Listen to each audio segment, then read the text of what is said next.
Pada hari ini teman-teman kita akan bahas seorang sosok yang luar biasa dalam mencari kebenaran. Luar biasa kalau saya katakan. Karena kisahnya itu jalan hidupnya semuanya dalam mencari kebenaran. Dan komitmen konsisten sampai meninggal dengan itu. Sampai diberikan julukan Salman Al-Farisi radhiyallahu anhu atau Salman Al-Khair. Salman yang penuh dengan kebaikan.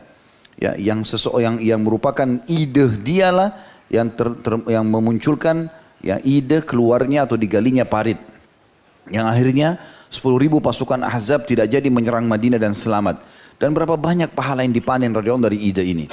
Tapi yang jelas cukup banyak keutamaan yang lain selain daripada hanya sekedar ide menggali parit. Tapi bagaimana kita bisa melihat keteguhan beliau dalam mempertahankan agama ini sampai meninggal dunia. Bahkan menjadi ulamanya para sahabat. Tidak jarang di antara sahabat banyak bertanya hukum kepada Salman Al-Farisi padahal dia bukan dari turunan Arab. Dan dia harus belajar bahasa Arab dulu, baru dia bisa mempelajari kitabullah, mempelajari sunnah-sunnah Nabi SAW. Maka setelah itu pun dia tetap komitmen dan dia tetap mendalai menekuni sampai menjadi ulamanya para sahabat. Salman teman-teman sekalian memiliki nama karena dia asal dari Persia, maka dia katakan Salman Al-Farisi. Faris maksudnya dari negeri Persia. Maka nama dia memang nama-nama orang wilayah sana. Disebutkan nasabnya adalah Mabah bin Mudkhashan bin Mausilan atau Musilan bin Bahbuzan bin Fairuz bin Sahar al-Isfahan.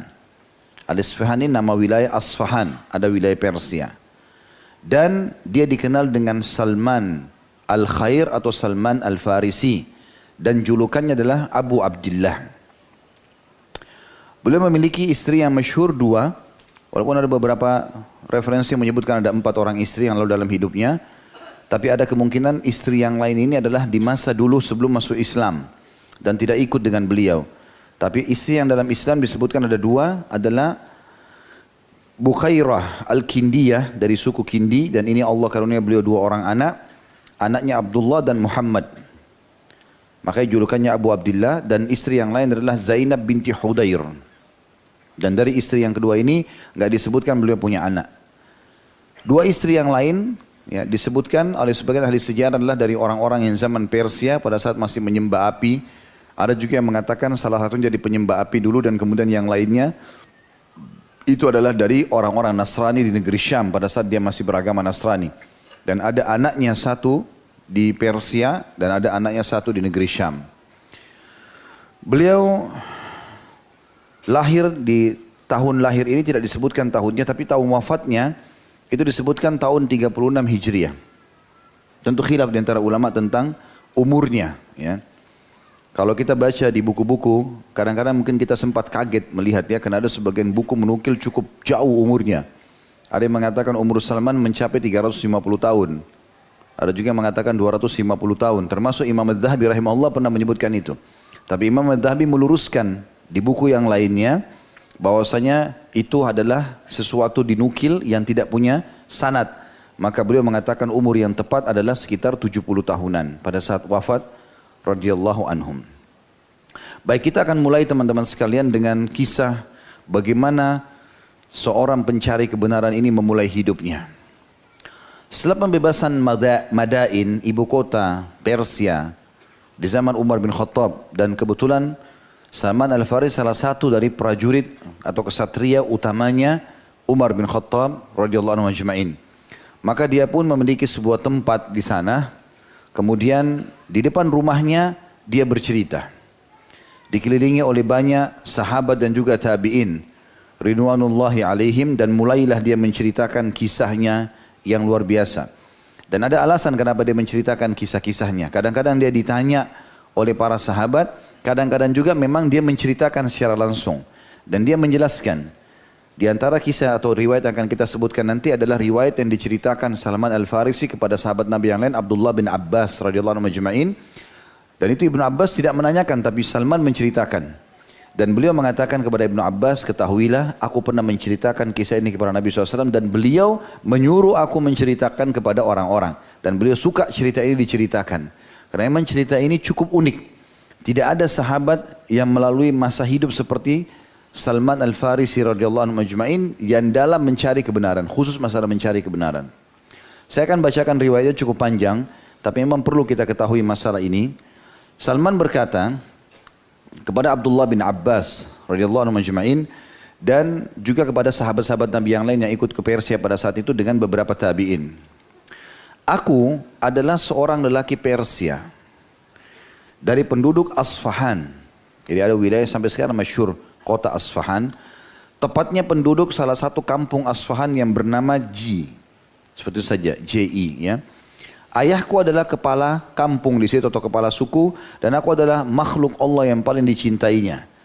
Begitu besarnya cintanya kepadaku sampai-sampai ia mengurungku di rumah, layaknya seorang gadis perawan yang dipingit. Lalu aku bersungguh-sungguh dalam mempelajari agama Majusi, penyembah api.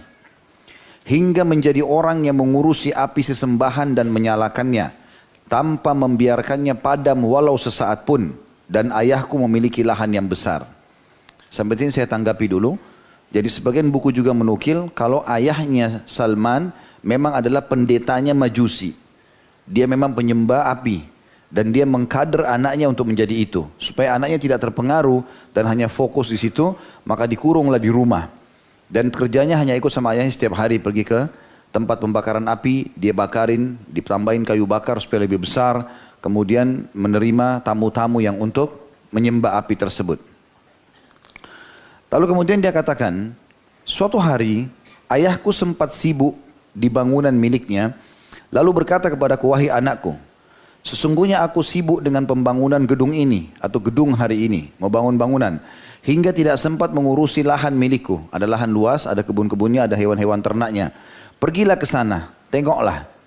Pertama kali ayahnya Salman suruh Salman keluar. Biasanya cuma ke tempat lain. Biasanya cuma dari rumah ke tempat sembahan api. Itu saja kerjanya. Dikawasi sama ayahnya ketat sekali. Dari pagi keluar ditemani terus sampai pulang lagi ke rumah ditemani terus. Baru kali itu pertama kali dia dibolehkan oleh ayahnya untuk menengok lahan. Ya. Lalu ia menyuruhku mengurusi sebagian apa yang diinginkannya di sana. Kemudian aku pergi menuju lahan miliknya itu. Lalu aku sempat melintasi sebelum tiba di lahan itu salah satu gereja milik orang-orang Nasrani. Di dalamnya aku mendengarkan suara mereka yang sedang melakukan ritual ibadah. Aku tidak tahu apa yang dilakukan oleh orang-orang itu ya, atau di luar rumahku.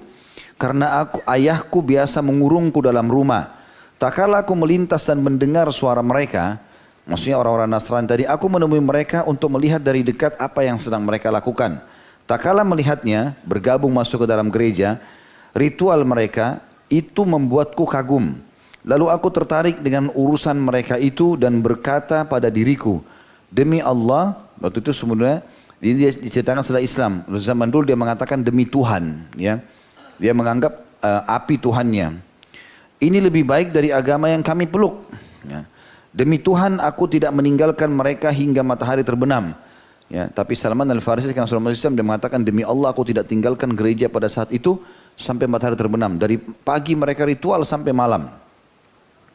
Aku tidak mendatangi lahan milik ayahku, namun sebaliknya aku masuk ke dalam gereja dan bertanya, dari mana asal agama ini? Mereka menjawab, dari negeri Syam. Nah, negeri Syam 4 negara, sekarang Jordania, Palestina, Lebanon dan Syria. Dulu Syam. Kemudian aku kembali menemui ayahku, sementara ia telah mengirim orang untuk mencari aku. Aku telah membuatnya sibuk hingga ia meninggalkan seluruh pekerjaannya. Maksudnya gara-gara Salman hilang jejak, maka ayahnya sibuk dan mencarinya. Tak kala datang menemuinya, ia berkata, duhai anakku, dari mana saja engkau? Bukankah aku telah memerintahkan kepadamu melakukan apa yang telah aku perintahkan itu? Kan aku suruh kamu ke lahan, urusin dan itu. Kenapa kamu buat yang lainnya? Lalu aku berkata, wahai ayahanda, aku melintasi orang-orang yang melakukan ritual ibadah di gereja. Aku tertarik melihat apa yang mereka lakukan dalam agama mereka. Demi Tuhan, aku masih di tengah-tengah mereka hingga matahari terbenam. Ya. Ia berkata, duhai Ananda, tidak ada kebaikan pada agama itu. Agamamu dan agama nenek moyangmu itu lebih baik darinya. Aku berkata, sekali-kali tidak. Demi Tuhan, ia adalah lebih baik dari agama kita. Ya. Jadi pada saat itu, perlu juga diketahui orang-orang penyembah Majusi ini, kerjanya datang ke dekat api, kemudian mereka melemparkan sesuatu ke dalam api sebagai korban, apa saja, hewan hidup lah, uang lah, emas, pokoknya mereka begitu ritualnya. Lalu kadang-kadang mereka mengelilingi api tersebut, lalu kemudian mereka memberikan sesuatu pada pendeta, lalu mereka pulang. Seperti itulah. Dan tidak ada sesuatu yang mereka rasa ini apa, tidak ada bekas keimanannya. Ya, tidak jelas Tuhan ini siapa, apalagi api tersebut setiap hari harus ditambah kayu bakar supaya membesar. Kalau tidak maka dia akan padam dengan sendirinya. Dan itu yang dianggap Tuhan. Makanya Salman radhiyallahu anhu mengatakan agama mereka lebih baik daripada agama kita. Kata Salman, lanjutannya adalah, lalu ayah mengkhawatirkanku akan lari pergi ke gereja itu lagi. Maka ia mengikat kakiku, kemudian mengurungku di rumahnya. Aku mengutus seseorang untuk menemui orang-orang Nasrani itu. Lalu aku berpesan kepada mereka, bila ada rombongan pedagang Nasrani datang dari negeri Syam, beritahukanlah kepadaku tentang mereka. Lalu datanglah rombongan pedagang Nasrani dari negeri Syam kepada mereka. Maksudnya datang ke Persia tadi, Asfahan. Kemudian mereka mengabarkan kepadaku tentang rombongan itu. Lalu aku berpesan lagi, bila orang-orang itu sudah menuntaskan urusan mereka dan ingin pulang ke negeri mereka, tolong kabarkan kepadaku. Maka tak kala orang-orang pedagang tadi akan pulang, mereka memberitahukan kepadaku tentang hal itu. Maka aku pun melepaskan rantai besi dari kakiku, kemudian aku pergi bersama mereka hingga aku tiba di negeri Syam. Jadi sampai sini cerita tentang bagaimana dia dulu menyembah api sama ayahnya, dan akhirnya dia meninggalkan rumah ayahnya untuk mencari kebenaran yang sedang dia rasakan. Dia ingin mencari apa nih, mana yang lebih baik, seperti itulah. Maka akhirnya dia pun ikut dengan kafilah dagang. Dan zaman dulu orang selalu cuma ikuti kafilah dagang saja. Ya, kalau orang mau safar kemana-mana, keluar kota, keluar negeri, mereka harus cari ada kafilah dagang enggak? Orang-orang pakai unta, pakai kuda, nanti berapa banyak mereka ikut. Nanti mereka bayar kepada kafilah tersebut. Kafilah itu biasa punya pengawal-pengawal. Kalau ada perampok mau merampok, maka dilawan, seperti itulah. Maka orang banyak bawa dagangannya, bawa keluarganya pindah dari kota ke kota lain. Tidak ada cara lain pada zaman itu. Orang kalau safar sendiri itu terlalu berani gitu. Maka mereka harus ikuti kafilah. Ketika tiba di negeri Syam, sekarang sudah tiba ke negeri Syam, dia jalan. Aku bertanya, siapa pemeluk agama ini yang paling baik? Langsung bertemu orang Nasrani, dia menganut agama Nasrani, lalu dia mengatakan, siapa pemeluk agama ini yang paling baik? Kalau kita siapa yang paling soleh, yang paling pintar, yang paling alim? Maka mereka mengatakan uskup di gereja, ada pendeta di gereja paling besar di Syam pada saat itu. Maka aku datang kepadanya seraya berkata, aku tertarik dengan agama ini dan ingin tinggal bersamamu untuk mengabdi kepadamu di dalam gerejamu. Aku ingin belajar dan melakukan ritual ibadah bersamamu. Maka uskup itu pun berkata, masuklah. Lalu aku masuk bersamanya. Rupanya, kata Salman, ia adalah seorang lelaki yang buruk. Ia menyuruh jemaahnya untuk bersedekah dan menyemangati mereka untuk melakukannya. Lalu apabila mereka sudah mengumpulkan untuknya sejumlah barang dari sedekah itu, ia menyimpannya untuk dirinya sendiri dan tidak membagikan kepada orang-orang miskin. Hingga ia berhasil mengumpulkan 7 kilal atau 7 peti besar, ya, tempayan, emas dan perak. Lalu aku benar-benar membencinya, kata Salman, setelah melihat apa yang dilakukannya. Kemudian ia pun mati, si uskup tadi mati. Ketika orang-orang Nasrani berkumpul untuk menguburkannya, aku berkata kepada mereka, sesungguhnya orang ini adalah orang yang buruk. Ia menyuruh kalian bersedekah dan menyemangati kalian, lalu bila kalian sudah telah mengumpulkan, lalu kemudian pada saat kalian telah mengumpulkan harta kalian, ia menyimpannya untuk dirinya sendiri dan tidak memberikan sedikit pun kepada orang-orang miskin. Maka para jemaahnya di situ mengatakan, dari mana kamu tahu tentang itu? Kata Salman, aku akan menunjukkan kepada kalian di mana harta itu disimpan. Lalu mereka berkata, tolong tunjukkan kepada kami. Lalu aku menunjukkan kepada mereka lokasinya. Kemudian mereka keluar dari tempat tersebut, mereka mengeluarkan dari tempat sembunyian tersebut sebanyak 7 kilal atau 7 peti emas dan perak. Tak kala melihat hal tersebut, mereka mengenal uang-uang mereka dan harta mereka. Mereka berkata, demi Allah sekali-kali kami tidak akan menguburkannya. Lalu mereka menyalipnya dan melemparinya dengan batu. Di sini juga sebuah pelajaran penting, ya. Bagaimana memang Salman radhiyallahu anhu fitrahnya sebelum masuk Islam sudah bersih. Sekarang dia sebagai pengawal uskup, gitu kan? Dia seperti pengawal pendeta. Dia bisa saja cuma dia yang tahu tempat penyimpanan harta itu. Dia bisa mengambil, pendeta itu mati tanpa sempat menikmatinya. Dia bisa membawa lari dan seterusnya. Orang tidak ada yang tahu. Tapi kejujuran membawanya pada hal tersebut. Dia pun mengatakan ada di sini, ambillah ini punya kalian. Dia tidak minta sedikit pun. Setelah itu, orang-orang mendatangkan pendeta lain dan mengangkatnya untuk menggantikan uskup tersebut. Aku belum pernah melihat seorang lelaki yang melakukan ritual sepanjang hari. Di sini terjemahan sebenarnya dikatakan ibadah 5 waktu. Nah, ibadah 5 waktu, sholat 5 waktu itu dalam Islam. Orang-orang Nasrani mereka dikatakan ibadah sepanjang waktu ya. Yang menurutku lebih baik darinya, dari orang yang pertama yang jahat tadi. Atau lebih zuhud darinya terhadap kehidupan dunia. Atau lebih mencintai dan lebih mementingkan kehidupan akhirat darinya. Dari uskup yang pertama. Baik di siang maupun di malam hari. Karena itu aku amat mencintainya. Dengan kecintaan yang belum pernah aku berikan kepada orang lain sebelumnya. Lalu aku tinggal bersamanya untuk waktu yang cukup lama. Kemudian tibalah saat kematian menjemputnya. Jadi pendeta yang kedua sekarang juga mati.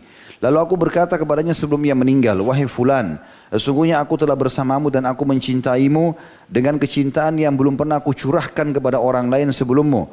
Seperti yang kau lihat saat ini telah datang kepadamu ketentuan Allah. Kau sudah sakit keras dan akan mati. Maka kepada siapa engkau wasiatkan agar aku mengikutinya? Lalu apa yang engkau perintahkan kepadaku? Maka pendeta itu mengatakan, wahai anakku, demi Allah aku sekarang tidak tahu siapa yang masih menjalankan agama sepertiku. Orang-orang telah mati, lalu merubah dan meninggalkan kebanyakan ajaran yang dulu mereka amalkan. Kecuali seorang laki-laki di Mosul. Dan Mosul nama sebuah kota di Irak. Ya. Dan dia jauh ini.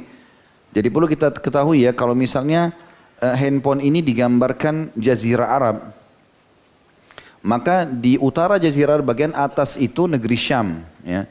Palestina, Jordania, Lebanon, Syria. Irak itu ada di timurnya, ya. Perjalanan jauh ini. Perjalanan bisa 1 bulan pakai kuda pada zaman itu, jauh sekali. Apalagi Mosul ini salah satu kota terpencil di Irak. Jadi daerah timur, dia dari utara ke daerah timur. Tapi pendeta ini bilang, saya tidak tahu lagi ada orang yang saya bisa rekomendasikan kecuali satu orang pendeta seperti saya yang mungkin dia masih soleh, masih baik. Dia menjalankan apa adanya yang tersebutkan dalam Injil. Di Mosul, maka temuilah dia. Ia masih mengamalkan apa yang aku amalkan. Tak kala orang itu mati dan selesai dikuburkan, kata Salman, aku menemui orang yang tinggal di Mosul itu. Berarti ini sekarang pendeta yang ketiga. Ketika bertemu aku berkata kepadanya, wahai fulan, sesungguhnya si fulan yang ada di negeri Syam telah berpesan kepadaku saat menjelang ajalnya agar aku menemuimu. Lalu memberitahukan kepadaku bahwa engkau masih menjalankan ajaran agama seperti dirinya. Orang itu berkata kepadaku, tinggallah bersamaku. Maka aku pun tinggal bersamanya. Aku mendapatinya sebagai sebaik-baik orang yang masih menjalankan ajaran agama sebagaimana temannya. Berarti pendeta kedua baik seperti pendeta ketiga sama dengan pendeta kedua. Yang satu tadi kan memang jahat mengambil orang-orang gitu ya. Selang beberapa lama ia pun mati. Pendeta yang ketiga sekarang mati. Tak kala maut akan menjemputnya, aku berkata kepadanya, wahai fulan, sesungguhnya si fulan telah berpesan kepadaku agar mengambil agama darimu. Kemudian ia memerintahkanku untuk menemuimu. Sekarang telah tiba sebagian dari ketentuan Allah sebagaimana yang engkau lihat. Karena itu kepada siapa engkau berpesan agar aku menemuinya? Dan apa perintahmu kepadaku? Ia menjawab, wahai anakku, demi Allah aku tidak mengetahui ada orang yang masih menjalankan ajaran agama sepertiku. Kecuali seorang laki-laki yang berada di Nasibain, yaitu si fulan, maka temuilah dia. Nasibain juga di negeri masih Persia, ya. Sekitar dekat Persia, maka dia bilang pergilah ke sana. Masih masuk wilayah Irak tapi di pesisiran. Temui dia. Ini berarti sudah pendeta yang keempat ditemuinya. Tak kala ia mati dan selesai dikuburkan dari pendeta yang ketiga ya. Aku pun pergi menemui pendeta yang keempat yang di Nasibain itu. Lalu aku datang kepadanya dan mengabarkan kepadanya berita tentangku dan apa yang telah diperintahkan tentang temanku. Ia berkata, baiklah, tinggallah bersamaku. Aku pun tinggal bersamanya dan mendapatinya sebagai orang baik dan taat beragama. Jadi sudah 3 pendeta ditemui baik. Cuma satu tadi yang pertama yang tidak baik. Sebagaimana kedua temannya, sungguh aku tinggal bersama sebaik-baik orang.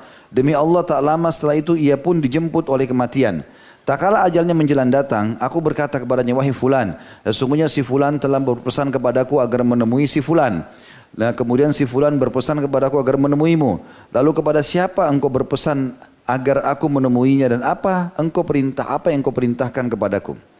Maka pendeta itu menjawab, wahai anakku, demi Allah kami tidak mengetahui ada seseorang yang masih menjalankan agama seperti kami ini, agar aku dapat memerintahkanmu untuk menemuinya selain ada seorang laki-laki di daerah Amuriyah. Ya, juga masih di wilayah sekitar situ. Sesungguhnya ia masih dalam kondisi yang sama dengan kami. Jika engkau mau, datangilah ia, sebab dia atau ia menjalankan apa yang kami jalankan. Tak kala orang itu meninggal, pendeta yang keempat meninggal, maka dan dikuburkan, aku menemui orang yang di Amuria, berarti pendeta yang kelima sekarang. Ketika bertemu aku kabarkan kepadanya tentang diriku, maka ia berkata, tinggallah bersamaku. Lalu aku pun tinggal bersama orang yang berada di atas petunjuk dan ketaatan beragama seperti para sahabatnya. Dia sudah ada 5 pendeta, 4 orang baik-baik, cuma 1 yang pertama tadi yang buruk. Kemudian aku bekerja hingga memiliki sejumlah sapi dan kambing. Lalu tibalah ajalnya si pendeta yang kelima tadi. Ketika ajalnya tiba, aku berkata kepadanya, wahai fulan, sungguhnya aku dulu bersama si fulan. Lalu dia berpesan kepadaku agar menemui si fulan yang berada di Mosul. Kemudian dia berpesan kepadaku agar menemui si fulan yang berada di Nasiban atau Nashibain. Setelah itu dia berpesan kepadaku untuk agar menemuimu. Maka kepada siapa lagi yang kau wasiatkan agar aku menemuinya? Dan apa yang kau perintahkan kepadaku? Maka pendeta itu pun berkata, wahai anakku, demi Allah aku tidak tahu ada seorang manusia pun yang masih menjalankan ajaran yang kami jalankan ini. Sehingga aku memerintahkanmu untuk mendatanginya. Akan tetapi telah tiba padamu sebuah zaman. Sekarang ini saatnya di mana seorang nabi akan diutus dengan membawa ajaran Ibrahim. Ya. Ia akan muncul di tanah Arab, lalu hijrah ke tanah yang berada di antara Harratain atau 2 bukit berbatu, maksudnya Madinah. Yang di antara keduanya terdapat banyak pohon-pohon kurma. Ia memiliki tanda-tanda yang tidak tersembunyi, memakan dari harta pemberian atau hadiah dan tidak memakan dari harta sedekah. Di antara kedua bahunya ada khatam atau cap kenabian. Jika kamu mampu mendatangi negeri itu, maka lakukanlah. Kemudian ia mati dan dikuburkan, lalu aku tinggal di Amuria selama sekian lama. Sebagaimana yang Allah kehendaki. Jadi di sini dia tidak sebutkan berapa tahun semua histori hidupnya ini, tapi dia ceritakan secara umum. Kemudian melintaslah sejumlah pedagang dari Bani Kalb. Ini suku Arab yang ada di Mekah sebenarnya, gitu kan? Lalu aku berkata kepada mereka, maukah kalian membawaku ke Jazirah Arab atau tanah Arab? Sebagai imbalannya aku akan memberikan kepada kalian semua sapi-sapi dan kambing-kambingku ini. Maka mereka menjawab, iya. Lalu aku memberikannya kepada mereka dan mereka pun membawaku bersama mereka. Hingga bila mana tiba di Wadi Al-Qura. Jadi sudah lembah dekat dengan Mekah sebenarnya. Mereka berbuat zalim kepadaku dengan menjualku kepada seorang Yahudi sebagai budak. Maka aku pun berada di dalam kekuasaannya. Ketika melihat pohon-pohon kurma, aku berharap inilah negeri yang telah disebutkan oleh sahabatku dulu. Namun di dalam hati aku masih belum membenarkannya. Tak kala aku berada di sisi orang Yahudi itu, datang putra pamannya dari Bani Quraidah di Madinah. Jadi suku Yahudi Quraidah di Madinah yang memang nanti berkhianat ya, di perang Ahzab. Lalu ia membeliku darinya dan membawaku ke sana. Demi Allah, begitu aku melihatnya, maksudnya melihat Madinah, tahulah aku bahwa itu adalah Madinah. Dengan ciri yang disebutkan sahabatku dulu, maka tinggallah aku di sana. Jadi sampai sini selesai histori pertemuan dia sama para pendeta-pendeta.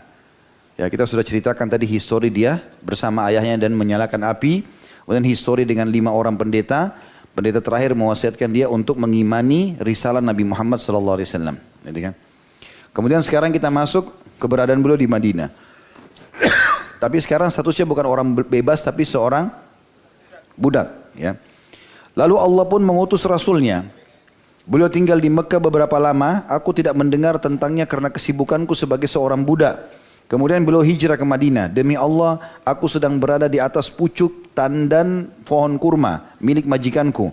Karena tengah mengerjakan sebagian pekerjaan. Sementara ia sedang duduk, majikannya duduk di bawah pohon. Tak kala putra pamannya datang dan berdiri di hadapannya seraya berkata, orang Yahudi lain datang sepupunya pemilik kebun itu mengatakan, semoga Allah memerangi Bani Kailah. Bani Kailah ini maksudnya orang Ansar, Aus dan Khazraj. Demi Allah mereka telah berkumpul di Kuba. Dipimpin seorang laki-laki yang datang kepada mereka dari Mekah, dia mengaku sebagai seorang nabi. Tak kala mendengarnya, aku gemetar, kata Salman, hingga aku mengira akan terjatuh menimpa majikanku.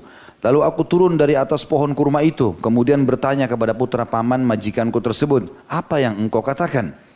Apa yang engkau katakan? Maka marahlah majikanku hingga ia memukulku dengan keras, seraya berkata, apa urusanmu dengan masalah ini? Pergilah, lanjutkan pekerjaanmu. Aku berkata, tidak ada apa-apa. Aku hanya sekedar nanya dan ingin memastikan apa yang dikatakannya tadi. Maksudnya sepupumu ini. Aku memiliki sesuatu yang telah aku kumpulkan. Maksudnya dari makanan-makanan. Di sore hari aku mengambil lalu membawanya kepada Rasulullah SAW yang sedang berada di Kuba. Nabi sempat tinggal 2 hari di wilayah Kuba. Lalu aku menemui dan berkata kepada beliau, aku mendengar bahwa engkau adalah seorang yang saleh. Dan ada bersamamu sahabat-sahabatmu yang jauh dari kampung halamannya, lagi membutuhkan bantuan. Ini ada sesuatu dariku sebagai sedekah. Di sini ada maksudnya Salman. Kenapa dia katakan sedekah? Karena dia mengingat pendeta terakhir yang mewasiatkan dia ketemu dengan Nabi SAW. Dia bilang, Nabi itu tidak makan sedekah, tapi dia mengambil hadiah. Kapan orang bilang sedekah, Nabi nggak akan makan. Tapi kalau dia bilang hadiah, maka Nabi makan. Sengaja dia mengatakan ini sebagai sedekah. Aku melihatmu lebih pantas mendapatkan daripada orang lain. Lalu aku mendekatkannya kepada beliau. Kemudian beliau berkata kepada para sahabatnya, makanlah. Tetapi beliau sendiri menahan tangannya dan tidak makan. Aku lalu berkata dalam hatiku, ini adalah tanda pertama. Kemudian aku meninggalkannya. Lalu aku kembali mengumpulkan makanan lagi, sesuatu dari makanan. Setelah itu Rasulullah SAW 2 hari kemudian pindah ke kota Madinah. Karena Kuba waktu itu masih dianggap di luar Madinah. Masuk ke Madinah untuk membangun Masjid Nabawi. Kemudian aku membawa sesuatu untuknya seraya berkata, sungguhnya aku melihatmu tidak memakan dari harta sedekah. Dan ini hadiah sebagai penghormatanku kepadamu. Ternyata Rasulullah SAW berkenan memakan atau makan darinya dan menyuruh para sahabatnya ikut makan bersamanya. Aku berkata dalam hati, ini adalah tanda yang kedua. Kemudian aku datang kepada Rasulullah SAW saat beliau berada di Baqi Al-Gharqad. Atau di kuburan para sahabat atau penduduk Madinah. Ya, namanya Baqi. Beliau mengantarkan jenazah salah satu sahabatnya. Beliau memakai 2 buah mantel miliknya dan duduk di tengah para sahabatnya. Lalu aku memberikan salam kepadanya. Kemudian aku memutar ke belakang untuk melihat punggung beliau. Apakah aku dapat melihat khatam atau stempel atau cap seperti yang disebutkan oleh sahabatku? Maksudnya uskup tadi atau pendeta yang terakhir. Tak kala Rasulullah SAW melihatku berputar atau memutar ke belakangnya, tahulah beliau bahwa aku sedang menyelidiki dan mencari kepastian tentang sesuatu yang disebutkan kepadaku. Maka beliau menurunkan selendangnya atau mantelnya dari punggung beliau, sehingga aku melihat khatam itu. Maka tahulah aku siapa dia, lalu aku mendekap seraya menciumnya dan menangis. Dan pada saat itulah Salman syahadat. Ya. Maka Rasulullah SAW berkata kepadaku, beranjaklah. Lalu aku pun beranjak. Lalu mengisahkan kepadanya tentang kisahku sebagaimana aku ceritakan kepadamu wahai Ibnu Abbas. Salman melanjutkan, maka Rasulullah SAW suka bila para sahabatnya mendengarkan hal itu. Jadi kenapa tadi kita baca panjang lebar juga ini? Karena kita ingin menjalankan sunnah Nabi SAW. Memang menyuruh menceritakan kisah Salman. Ya. Kemudian Salman mengatakan setelah itu, aku pun sibuk dengan kewajibanku sebagai budak hingga perang Badr dan perang Uhud bersama Rasulullah SAW terlewatkan olehnya. Dia tidak bisa ikut karena sibuk menjadi budak. Salman berkata, kemudian Rasulullah SAW menemuiku setelah Uhud. Lalu berkata di tahun 3 Hijriah, Katib ya Salman, buatlah perjanjian pembebasan dari majikanmu, wahai Salman. Istilahnya mukatabah. Lalu aku membuat perjanjian pembebasan dengan majikanku, tetapi dia seorang Yahudi yang tamak. Dia meminta agar aku kalau mau bebas membayar 300 pohon kurma. Ya, ini satu pohon kurma mahal, 300 pohon kurma. Yang harus aku tanam untuknya. Jadi bukan pohon yang dikasih cuma begitu saja, harus ditanam, ditata sedemikian rupa yang siap untuk dipanen gitu. Dan juga berikut pengairannya, harus siap dengan pengairannya, dan aku harus membayar 40 ukiyah. Ya, 40 ukiyah itu 1 ukiyah 127 gram emas. Kalau 40 ukiyah kurang lebih 5 kilo emas. Ya. Karena berarti sama 127 gram kali 40 kurang lebih 5080. Ya. 5080 gram, berarti sekitar 5 kiloan emas. Lalu Rasulullah SAW, Allah aku sampaikan kepada Nabi SAW dan Rasulullah SAW berkata kepada para sahabatnya, bantulah saudara kalian ini. Maka mereka para sahabat rame-rame membantuku dengan pohon kurma. Ada yang menyumbang 30 bibit kurma siap tanam. Ada 20, ada 15 dan ada yang menyumbang 10. Masing-masing orang sesuai dengan kemampuannya. Hingga terkumpullah untukku 300 bibit pohon kurma. Maka Rasulullah SAW berkata, idhab ya Salman, fafakkir laha, faida farakta fa'tini akunu ana adha'uha biyadayya. Pergilah menggali lubang untuk pohon-pohon itu, hai Salman. Ajak beberapa orang sahabat ini. Bila telah selesai kalian gali, ya, nanti aku, kata Nabi SAW, yang datang menancapkan sendiri dengan tanganku pohon-pohon kurma itu. Karena tadi kan syaratnya Yahudi 300 pohon harus yang layak untuk dipanen nantinya. Begitu ditancap harus subur. Ya, jadi Salman akan bebas kalau pohon itu menjadi subur dan siap nanti untuk berbuah. Lalu aku menggali lubang untuk pohon-pohon itu, sedang para sahabat membantuku. Hingga bila aku telah selesai mengerjakannya, aku datang kepada beliau lalu mengabarkan kepadanya, kepada Nabi SAW. Maka Rasulullah SAW keluar bersamaku ke tempat pohon-pohon itu. Lalu kami mendekatkan kepadanya bibit-bibit pohon kurma. Kemudian Rasulullah SAW meletakkannya di dalam lubang dengan tangannya sendiri. Alaihissalam. Ini terjadi mukjizat ya. Karena Nabi SAW diiringi dengan mukjizat yang cukup banyak. Di antara mukjizat Nabi SAW adalah berbuahnya 300 pohon kurma yang diniatkan Salman untuk membebaskan diri dari keterbudakan. Kata Salman, demi zat yang jiwa Salman berada di tangannya, maksudnya demi Allah, tidak satu pun dari bibit pohon-pohon itu yang mati. Dengan begitu, aku telah menjalankan perjanjian menanam pohon kurma dan tinggallah masalah uang. Setelah itu, tadi kan diminta uang 40 ukiah ya. Satu ukiah sekitar 127 gram emas. Sekitar 5.080 gram emas, jadi 5 kiloan lebih sekian. Setelah itu Rasulullah SAW datang membawa emas seperti telur ayam besarnya dari rampasan perang, salah satu peperangan. Lalu berkata, apa yang dilakukan orang Persia yang mengadakan perjanjian pembebasan? Nabi SAW tanya kepada para sahabatnya. Lalu aku dipanggil oleh para sahabat beliau untuk hal itu. Dan beliau berkata, ambillah ini dan bayarlah kewajibanmu wahai Salman. Maka aku berkata, wahai Rasulullah, apakah ini bisa dibandingkan dengan kewajiban hutang yang harus aku tunaikan? Karena emas seperti telur ayam kecil, yang dia harus bayar 5 kilo. Ya paling berat pun kalau sangat berat, dengan seberat itu paling setengah kilo ya.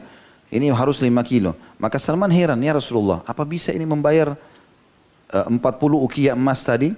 Maka Nabi SAW mengatakan, ambillah. Sesungguhnya Allah yang maha suci dan maha pemurah akan menyelesaikan kewajibanmu. Lalu aku mengambilnya kemudian menimbang sebagian untuk mereka. Demi zat yang jiwa Salman berada di tangannya, emas itu tiba-tiba senilai dengan 40 ukiah. Jadi emas itu belum pernah ada emas sekecil itu, ukurannya 5 kilo. Tapi pada saat ditaruh di timbangan oleh Yahudi menjadi 5 kilo sebagai mujizat dari Nabi SAW.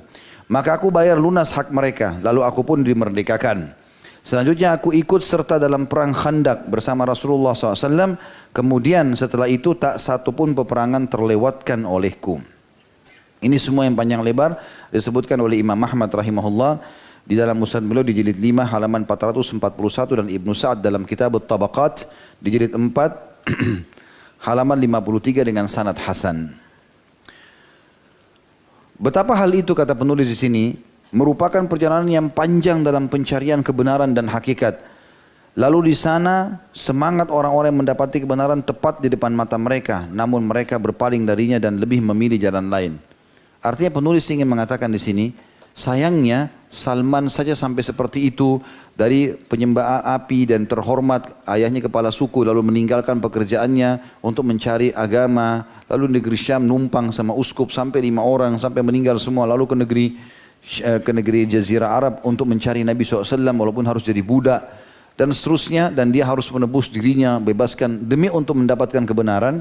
Semua itu sangat luar biasa pengorbanannya, sementara orang di zaman sekarang dengan sangat mudah untuk mendapatkan hidayah tapi mereka malah meninggalkan itu.